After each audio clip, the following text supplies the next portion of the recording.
IMF نے قرضہ بحالی پروگرام کے لیے مزید کڑی شرائط کا مطالبہ کر دیا۔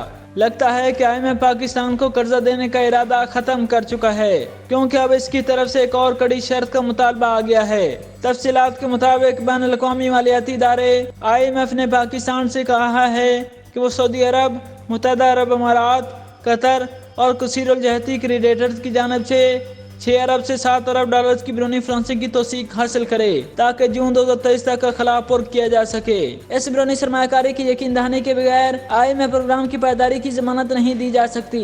IMF نے توانائی کے شعبے میں زر تلافی کے مستقل بنیادوں پر خاتمے کا مطالبہ کیا ہے۔ IMF اسٹاف نے اس پر اعتراض اٹھاتے ہوئے کہا کہ حکومت نے آئندہ مالی سال تک زر تلافی کے خاتمے کا وعدہ کیا ہے تاکہ memorandum of economic and financial policies میں تبدیلی پر عمل درآمد ہو سکے۔ اس طرح حکومت کے پاس اس کے سوا کوئی چارہ نہیں کہ IMF کو نرم رویہ اختیار کرنے پر آمادہ کرنے کے لیے امریکہ اور اس کے مغربی اتحادیوں کی مدد حاصل کرے تاکہ اسٹاف کی سطح پر سمجھوتہ ممکن ہو سکے۔ وزیر خزانہ اسحاق ڈار نے اس مقصد کے لیے اسلام آباد میں امریکی سفارتکاروں سے پہلے ہی رابطہ کر لیا ہے۔ دوسری طرف پاکستان نے امریکہ سے پروگرام میں تعطل کو دور کرنے میں مدد کی درخواست کی ہے۔ اس سلسلے میں امریکی محکمہ خزانہ سے بھی رجوع کیا گیا ہے۔ پاکستانی حکام کا کہنا ہے کہ IMF پروگرام کے لیے شرائط پر پیشگی اقدامات کر لیے گئے ہیں۔ اس کے باوجود امریکہ کی منظوری کے بغیر پیش رفت ممکن نہیں ہوگی، کیونکہ IMF پر امریکہ کا مکمل کنٹرول ہے اور IMF کوئی بھی شرط امریکہ کی مرضی سے نہیں رکھتا۔